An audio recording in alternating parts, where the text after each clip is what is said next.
ఈ పరిశుద్ధ గ్రంథంలో ఆది కాండం నుంచి మనం కొద్దిగా చదువుకుంటే కొన్ని శోధనలు భక్తులకు రావడం, కొన్ని కష్టాల భక్తులకు రావడం, కొన్ని పరీక్షలు భక్తులకు రావడం మనం చూస్తున్నాం. అలాంటప్పుడు వారు కూడా ఆ విషయంలో ధైర్యంతో మోకాళ్ళని ప్రార్థించి గొప్ప విజయాలు సాధించారు. దేవుని స్తోత్రం.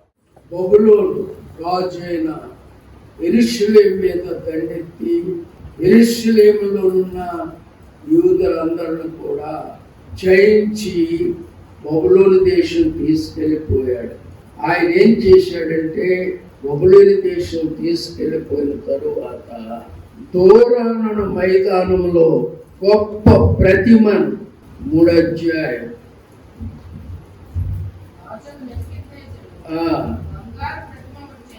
చేయించి నిలువబెట్టించాను.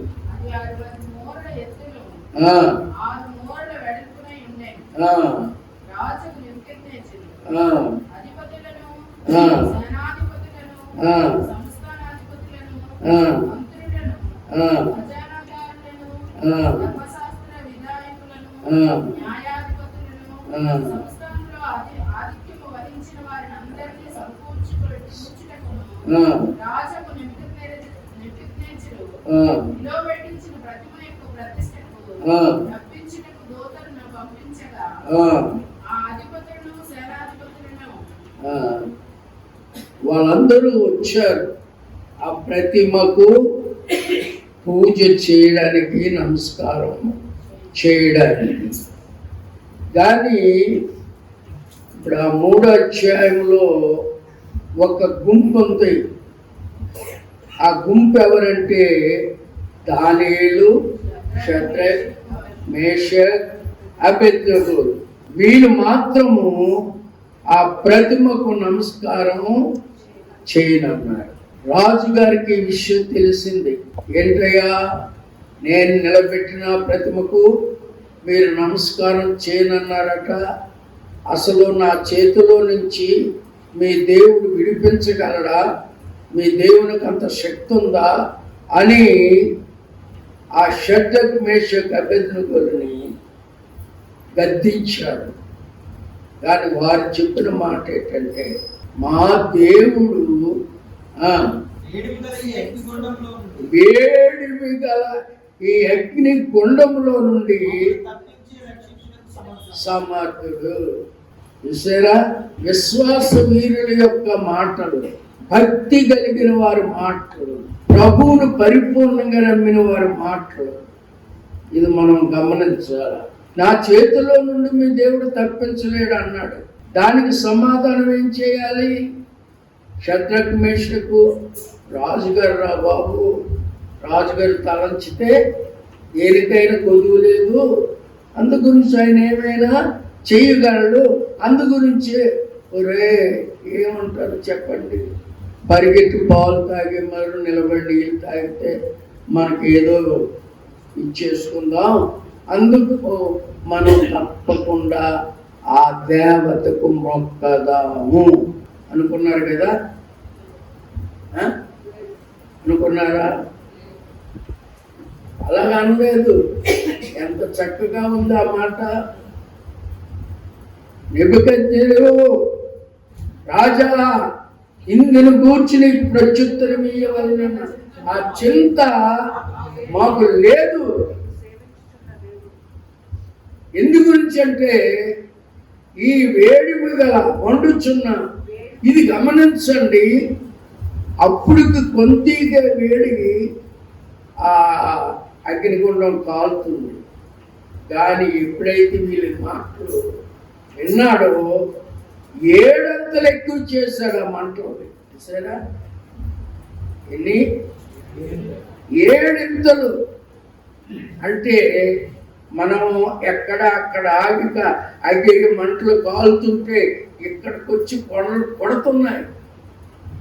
ఆ అగ్ని కొండలకి లేక ఆ అగ్ని కొండలకి ఎవరు తట్టుకోలేక పారిపోతున్నారు.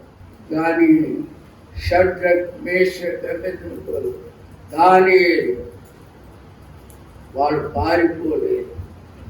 హల్లెలూయా హల్లెలూయా. నెబుకద్నెజరు అన్నాడు, వారు మన మాట వినలేదు కనుక వారి కాళ్ళు చేతులు కట్టి ఈ అగ్నికుండంలో వారిని వేయండి. మీరు బాగా గమనించండి, కాళ్ళు చేతులు కట్టేటప్పుడు ఒక విధమైన భయం వస్తుంది. ఇంక ఈ వెళ్తో నా ప్రాణం పోతుంది, ఇంకా నేను బ్రతికినా లేదు.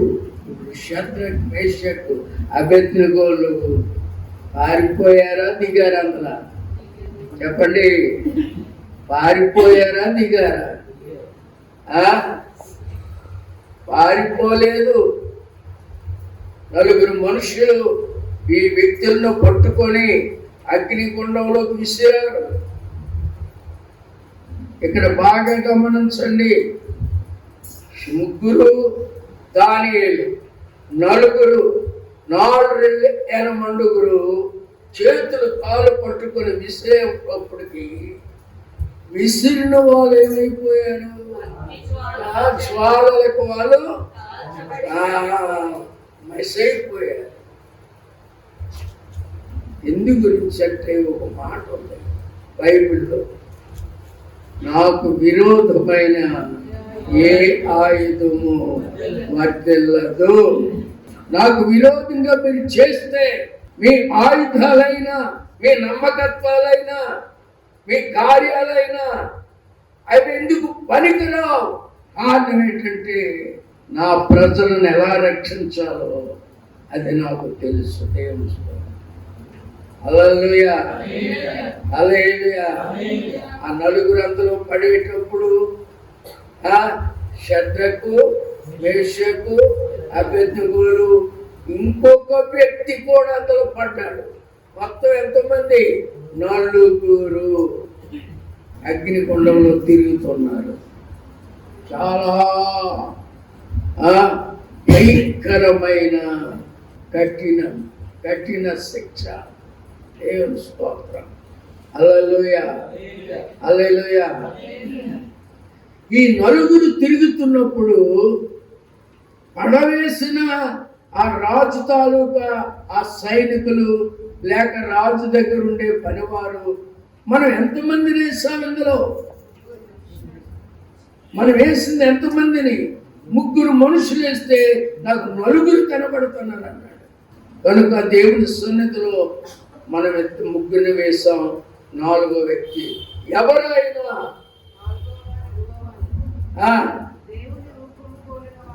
ఆమేన్ ఆమేన్ హల్లెలూయా.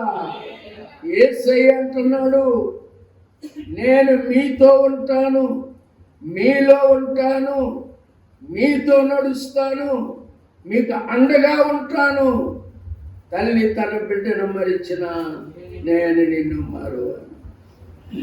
4వ వ్యక్తి దేవదూతల రూపము కలిగిన వ్యక్తి. ఈ నమ్మకం మనకుందా? నా ప్రభువు నాతో ఉంటాడు. ఎంత క్లిష్ట పరిస్థితి వచ్చినా, ఎంత కష్టం వచ్చినా, ఎంత శోధన వచ్చినా, ఎంత బలహీనత వచ్చినా, ఎంత మరి మనకి అలాంటి కార్యక్రమాలు జరిగిన దేవుడు మనల్ని చేయడు, విడిచిపెట్టాడు. హల్లెలూయా. ఆ పనివారు, ఆ మంత్రులు వాళ్ళందరూ ఏమైపోతున్నారు? ఆశ్చర్యపోతున్నారు. మనం వేసింది 3 కదా మనం వేసాం. దాని 4వ వ్యక్తి ఏ రూపం ఉన్నాడు? దేవదూతల రూపం. హల్లెలూయా హల్లెలూయా హల్లెలూయా. ఆయన మనుషుడు కాదు, మానవ రూపములో ఉన్న దేవుడై ఉన్నాడు. ఆ 4 బయటికి తీసినప్పుడు వారి యొక్క శరీరం మీద ఉండే ఆ బట్టలు కాలిపోలేదు. ఆ, అగ్ని ఏ హాని చెయ్యి. చేయకుండుటయు, ఆ. వారి తల వెంట్రుకలలో ఒకటైనను కాలిపోకుండుటయు, ఆ. వారి వస్త్రములు చెడిపోకుండుటయు, ఆ. అగ్ని వాసనైనను ఆ. వారి దేహములకు తగలకుండుటయు చూచిరి. హల్లెలూయా. హల్లెలూయా. హల్లెలూయా. హల్లెలూయా. మొట్టమొదటి ఒక మాట అన్నాడు. వీళ్ళేమన్నారు తెలుసా? మా దేవుడు తప్పించుటకు సమర్థుడు. ఏమన్నారు తెలుసా? ఏమన్నారు చెప్పండి? నెబుకద్నెజరు ఆ, శద్రకు, ఆ, మేషకు, ఆ. అబేద్నెగోయను వీరి దేవుని పూజార్హుడు. ఆమేన్. హల్లెలూయా. ఆమేన్. హల్లెలూయా. అసలు దేవుని స్తోత్రం చెల్లించుకున్నాం. హల్లెలూయా. గట్టిగా అసలు దేవుని స్తోత్రం చెల్లించుకున్నాం. శద్రక్, మేషక్, అబేద్నెగోల దేవుడు ఎవరంటే పూజా అర్హుడు. దేవుని బిడ్డలారా, గనుక ఆ బట్టలు కానీ వారి శరీరం మీద కానీ అగ్ని వాసన. పూజార్హుడు నీ దేవుడు. నీ దేవుడు ఎవరంటే పూజార్హుడు. నీ దేవుడు ఎవరంటే శక్తి కలిగిన వాడు. నీ దేవుడు ఎవరంటే మహిమ కలిగిన దేవుడు. మీ దేవుడు ఎవరంటే అగ్ని గుండాన్ని చల్లార్చిన వాడు. హల్లెలూయా. హల్లెలూయా. దేన్ని చల్లార్చాడండి? హల్లెలూయా. పరిశుద్ధుడా, నీకు వందనాలు స్తుతులు చెల్లిస్తున్నాను ఆయన. నెబుకద్నెజరు గురించి, శద్రక్, మేషక్, అబేద్నెగోల గురించి కొన్ని సత్యాలు మేము నేర్చుకున్నాం. తండ్రి నీకు వందనాలు. వారికి ఉండే విశ్వాసం, వారికి ఉండే నమ్మకత్వం మాకు కూడా దయచేయి నాయన. నీకు వందనాలు ప్రభు. తప్పకుండా నాయన, వారు ఎలాగైతే సాతాను శక్తుల మీద జయం పొందారో అలాగే మేము కూడా జయం పొందడానికి, నీ కొరకు బ్రతకడానికి, నీ కొరకు జీవించడానికి నీ కృపను మాకు దయచేయమని, ఈ యొక్క నాయన వాక్యం ఎంతమంది అయితే వింటున్నారో వారందరి పట్ల నువ్వు గొప్ప కార్యం జరిగించమని. అందరికీ వందనాలు.